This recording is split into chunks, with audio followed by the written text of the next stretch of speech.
Seguimos aquí en BTV Noticias, como les decíamos antes de la pausa, profundizando en torno a esta información, esta noticia que sacudió, yo diría, la información mundial, porque las repercusiones se hicieron sentir en el mundo entero. De hecho, también, por ejemplo, algunas potencias internacionales como China, Rusia, se han pronunciado sobre este asunto. Vamos a seguir profundizando, decíamos, las repercusiones y ahora conversando con Carlos Bracho, una persona a la que ya hemos recibido varias veces aquí en BTV Noticias, una periodista opositor al régimen de Maduro, además también exiliado aquí en nuestro país por persecución política e integrante del Comité de Derechos Humanos de Vente Venezuela, el partido de María Corina Machado. Estamos hablando de Carlos Bracho. Carlos, ¿cómo estás? Gracias por atendernos, por este contacto. No estamos, por lo menos acá. Todo muy bien. Ahora sí te estamos sintiendo. Carlos, lo primero que quiero consultarte es tu sentimiento o cómo viviste la madrugada del sábado 3 de enero. Bueno, en principio saludarte, Nicolás, y agradecer a todo el equipo de BTV por siempre recibirme. Siempre es un honor llevar la verdad, ¿no? Desde esta ventana. Por supuesto que fue una madrugada abrumadora, te lo tengo que decir así, una madrugada en la que me empezaron a llegar llamadas e información y te lo juro que hubo un pequeño minuto en el que decía, no, esto no puede estar pasando. Necesito corroborar esto en otro lado, pero sí, efectivamente estaba pasando y bueno, por supuesto, empezaron las comunicaciones con el equipo de trabajo para entender la información, para saber cómo responder comunicacionalmente y por supuesto para llevarle calma a todos los venezolanos que en ese momento estaban con muchísima incertidumbre, ¿no? Claro. Y a partir de ese entonces, entre lo que se sentía del punto de vista de la esperanza, de lo que representaba la imagen de Maduro detenido, sacado de Venezuela, sabiendo que Estados Unidos iba a dar una conferencia de prensa, hubo una conferencia de prensa por parte de Donald Trump, además de varias notas periodísticas en la mañana de ese sábado. Al día de hoy, ¿mantenés el mismo sentimiento? Bueno, yo mantengo en lo personal un sentimiento de incertidumbre, por supuesto. Todavía hay muchísima incertidumbre, hay muchísimas cosas que no están claras, hay muchísimas cosas que también indignan, como por ejemplo las primeras palabras que salen de Nicolás Maduro diciendo que él es un hombre decente, que él se declara no culpable, al igual que Cilia Flores, son de mucha indignación y hay muchos sentimientos encontrados. Al ver que, por ejemplo, Delcy Rodríguez, de la cúpula del chavismo radical y de la dictadura, dice en algún punto que sí, que se va a prestar para una transición controlada, etcétera, y hoy está sacando los colectivos armados en Venezuela a las calles y a este momento les comento, no sé si tienen esta información, pero hay más de 14 periodistas detenidos el día de hoy. Entonces estamos hablando de básicamente un recrudecimiento de la persecución hacia los venezolanos con lo que está sucediendo. Así Ahora, que me Carlos, siento muy indignado. Sí. sí, decías que estabas indignado, pero yo te pregunto, ¿cómo se puede estar dando esta situación si, según lo anunciado por Trump, están bajo la tutela de Estados Unidos? Ese es el tema, que según lo anunciado por Trump están bajo la tutela de Estados Unidos, pero también Trump anunció y declaró que si Delcy Rodríguez no acataba esa tutela de Estados Unidos, pues iba a tener un futuro peor que el de Maduro. Y parece hoy, por lo que estamos viendo, a menos de unas pocas horas de haber asumido como presidenta interina ilegítima, cabe destacar, bueno, parece que no están dispuestos a acatar, parece que ellos más bien van al frente con su actitud represora y bueno, hoy las cifras de presos políticos se incrementan con estos periodistas que, ojo, es una noticia en desarrollo, todavía no sabemos si van a liberar a algunos con algunas medidas, si esto se va a recrudecer, qué es lo que va a pasar. La última noticia que tenemos del Sindicato Nacional de Periodistas es que hay 14 detenidos. ¿Los periodistas detenidos bajo qué circunstancia? Se desconocen las circunstancias, pero sí se sabe que hoy estaban dando una cobertura porque hoy 5 de enero la Asamblea Nacional pues tenía cambio de autoridades, nuevamente empieza un nuevo ciclo donde Jorge Rodríguez, hermano de Delcy Rodríguez, queda juramentado como presidente de la Asamblea Nacional y por supuesto estos medios de comunicación estaban haciendo pues las coberturas pertinentes referente a esto, ¿no? Y referente a la designación y juramentación de Delcy Rodríguez. Entonces, bueno, en ese trabajo, digamos, de campo y mostrando lo que estaba pasando en Caracas específicamente con los colectivos armados que están dando rondas por la ciudad, fueron detenidos estos periodistas. La verdad, te voy a compartir un sentimiento en lo personal cuando me enteré en la madrugada de lo que venía sucediendo, lo que acababa de suceder en Venezuela y obviamente siguiendo todas las noticias de bien temprano en la mañana del sábado, me imaginaba un sábado, un domingo y días posteriores muy convulsionados, con las calles de toda Sí. Venezuela, por un lado, los seguidores de la oposición venezolana saliendo a festejar que Maduro había sido detenido. Y por otro lado, me imaginaba también algo que sucedió, pero en mucha menor escala, los simpatizantes del régimen, los simpatizantes de Maduro, saliendo a reclamar la devolución del presidente venezolano. ¿Por qué, o ayúdame a entender, o ayúdanos a entender, por qué no sucedió nada de eso? Mira, Nicolás, yo te agradezco muchísimo esta pregunta, porque por lo general los medios de comunicación no están haciendo enfoque en esto.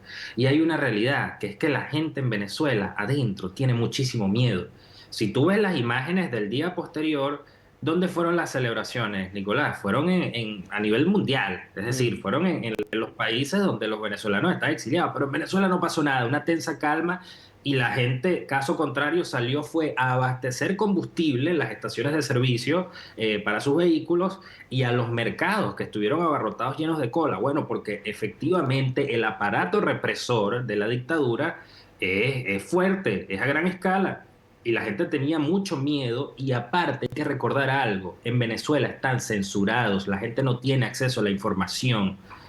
La gente pasó horas que no sabían lo que estaban pasando hasta que sus familiares en el exterior les fueron informando, hasta que ciertos canales de streaming fueron publicando la información y ciertas redes sociales se pudo conocer lo que pasaba. Entonces hay mucha incertidumbre, mucho miedo, mucho desconocimiento de las personas de lo que estaba sucediendo y por ende hubo una tensa calma que te podría decir que hasta hoy se extiende porque es que la realidad es que sí, hay una operación quirúrgica en la que sale del poder Nicolás Maduro y Cilia Flores, pero todavía queda Vladimir Padrino López, queda Diosdado Cabello, quedan los hermanos Rodríguez, entendiendo que Vladimir Padrino y Diosdado Cabello son personas que están solicitadas por la justicia norteamericana y hoy están dentro de la cúpula del chavismo radical que dice en algún punto que se van a prestar para lo del tema de la transición. Pero entendamos que hoy se está recrudeciendo la persecución en Venezuela, entendamos que hoy tenemos 900, 800, 900 presos políticos aproximadamente y que hay desapariciones forzosas en el país. Yo quiero destacar eso, Nicolás, quiero hacer mucho énfasis en esto. Hay presos políticos en el país, más Ahora, de 800 presos Carlos, políticos. entiendo, y ese escenario ya todos sabemos que existe en Venezuela desde hace años, y lo que vos estás marcando es, esto no cambió porque hayan sacado a Maduro del poder o del gobierno. Yo lo que te pregunto es, ¿visualizás un chavismo sin Maduro intentando aferrarse al poder, habiendo hecho un cambio de figuritas con Trump? Te damos al dictador, te permitimos intervenir en los recursos naturales, el petróleo, retomar el control sobre algunas refinerías y nosotros seguimos en el gobierno. ¿Puede haber una negociación de esas características? Creo que no es tan sencillo. Creo que verlo de esa manera no sería muy lógico. Efectivamente hay algo que dijiste, aferrarse al poder. Bueno, el chavismo siempre va a buscar sobrevivir, siempre va a buscar tener oxígeno y siempre va a buscar darle largas a las situaciones en las que ellos están cercanos a tambalearse o a salir del poder. La realidad es que hoy entendamos que ellos tienen un ultimátum en el que tienen que prestar toda la disposición para una transición democrática. Si Delcy Rodríguez no lo hace, dicho por el propio presidente Trump, no lo estoy diciendo yo, si Delcy Rodríguez no lo hace, bueno, su destino será igual o peor que el de Maduro. Sí, pero Entonces, está bien, eso hay que entenderlo. Carlos. También Sí, es verdad que Trump no menciona una vez la palabra democracia en la conferencia que da posterior a la detención de Maduro, no habla de elecciones anticipadas e incluso, yo diría, hasta desconoce a María Corina Machado como la líder opositora de Venezuela, diciendo prácticamente palabras más, palabras menos, en criollo está bastante acostumbrado a esa terminología nuestra. No puede ser ella la que esté al frente de la conducción política de Venezuela. ¿Esto en algún punto no te genera cierta decepción, no sé, enojo? Porque lo que era esperable es que Trump dijera, bueno, nos llevamos detenido a Maduro, damos un plazo, 6 meses, 8 meses, 1 año, 3 meses, lo que fuera, para que haya elecciones en Venezuela, o eventualmente para que Edmundo González Urrutia, que fue el legítimo ganador de las elecciones que se realizaron, estuviera en el cargo. Y eso no sucedió y no parece que fuera a suceder. Bueno, lo que pasa es que básicamente en principio tenemos que entender que primero se está viendo cómo actúa el chavismo. Hay que entender también que el chavismo es el que tiene hoy el poder de las Fuerzas Armadas y de los organismos represores. Hay que también que entender que toda la oposición venezolana, o en su mayoría, digamos, la que tiene peso fuerte, incluyéndome, estamos fuera del país exiliados. Entonces, por supuesto, desde el punto de vista político, y tú lo sabrás muy bien, Trump no puede decir, miren, sacamos a Maduro, bueno, yo coloco a María Corina Machado en el poder. Eso no funciona así. O a Edmundo González Urrutia en el poder. Eso no funciona así. No funciona de esa manera. Entonces, hay que entender que evidentemente la cúpula del chavismo que está hoy tiene que cooperar en la transición. Pareciera, por las declaraciones que había dado ayer Delcy Rodríguez, parecía en algún punto que se iban a comprometer a cooperar con los Estados Unidos, pero hoy las acciones que están tomando son completamente diferentes. Ya decía Marco Rubio también ayer en unas declaraciones y en una entrevista que ofreció que iban a esperar los próximos días a ver el accionar de Delcy Rodríguez referente a la transición para ellos tomar decisiones. Entonces la verdad es que lo que nosotros podamos decir en este momento referente a ese tema sería incluso hasta especulación, Nicolás. Te lo digo con total honestidad. Creo que hay que esperar cómo va el desarrollo y de lo que podemos hablar es que hoy tenemos a un Nicolás Maduro que está preso, pero que se está declarando como inocente, como que él no ha hecho nada. Tenemos a una Delcy Rodríguez que no está cumpliendo en estas horas con lo que ha prometido porque hay presos políticos todavía en las cárceles, más de 800 puntualizo, hay periodistas detenidos el día de hoy simplemente por cubrir lo que tenían que cubrir y los colectivos armados están en la calle. Entonces, hay que evaluar lo que sucede en las próximas horas y por supuesto que mientras eso está pasando, se sigue trabajando para que consigamos la transición a la democracia que todos queremos, que es lo que el pueblo decidió el 28 de julio de 2024, que es nada más y nada menos que Edmundo González Urrutia en la presidencia y María Corina Machado en la vicepresidencia. Te hago la última. ¿Qué opinión o qué reflexión te da los que ponen el foco o rechazan como mecanismo de intervención esto de que Estados Unidos hace una operación en territorio venezolano que, bueno, creo que claramente contraviene el derecho internacional, pero hay quienes dicen no quedaba otra alternativa. Y hay quienes dicen esto abre la puerta para que Estados Unidos haga lo mismo en otras naciones, ya se habla de Colombia, de otro tipo de escenarios. Sobre esa discusión que se está dando, ¿cuál es tu visión?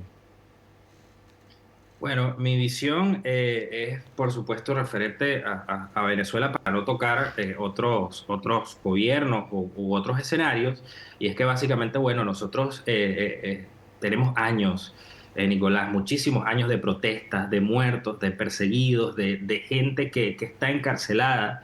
Y la verdad es que Maduro se robó las elecciones. Maduro se robó las elecciones. Maduro no permitió ninguna salida negociada. Desde que nosotros ganamos las elecciones, se habló con Maduro, se buscó una salida negociada, se buscó una transición controlada y Maduro hizo caso omiso. Maduro lo que hizo fue bailar en los meetings, que hoy ya no baila, por cierto, pero Maduro lo que hizo fue bailar, eso fue lo que hizo.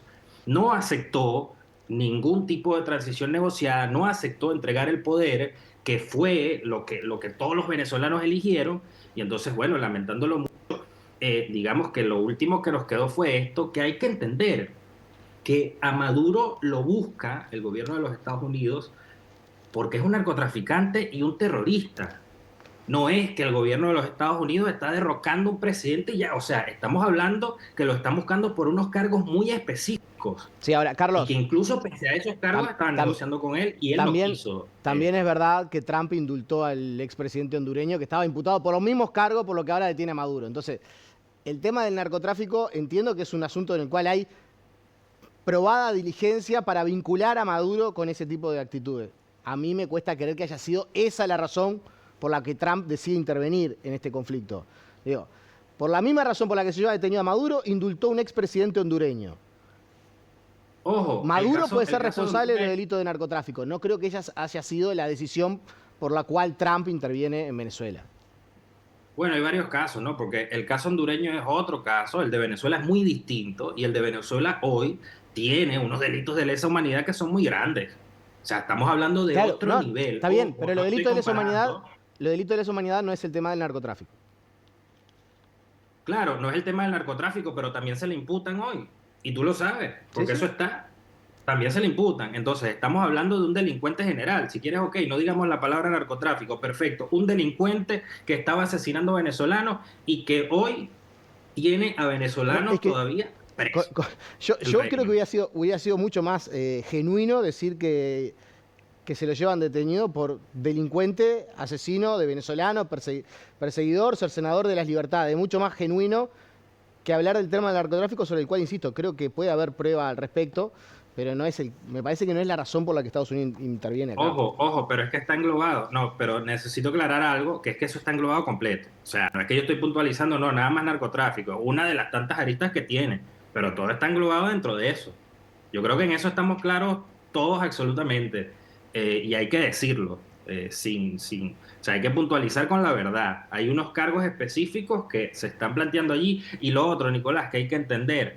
Nosotros probamos todas las vías y lo que nos quedó fue denunciar en el exterior, porque de verdad ya salir a las calles ni siquiera lo podíamos hacer porque todos fuimos desplazados por persecución.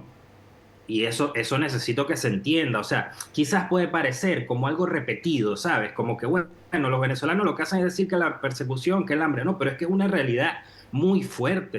muy fuerte, muy contundente y que nos tocó a todos. Bueno, para muestra un botón, por eso yo estoy en Uruguay, un país democrático que me abrió las puertas, porque yo quisiera estar en Venezuela trabajando por mi país. Claro. Bueno, me toca esta parte de la historia, ¿no? Carlos, te agradecemos, como siempre un placer recibirte, conversar contigo y bueno, Gracias. ojalá, como siempre decimos casi que cuando terminamos las entrevistas contigo, que sea lo mejor para Venezuela y sobre todo en el más corto plazo. Eso es lo que deseamos todos. Muchísimas gracias, gracias siempre por el espacio y quiero agradecerle también a todos los uruguayos y al pueblo uruguayo por la solidaridad y por todo el acompañamiento que nos hacen a todos los venezolanos. Era Carlos Bracho conversando con nosotros aquí en BTV Noticias. Bueno, como les decíamos, ¿no? Un periodista opositor al régimen de Maduro, pero además también exiliado aquí en nuestro país por persecución política y él es integrante activo del Comité de Derechos Humanos de 20 Venezuela, que es la organización política de María Corina Machado.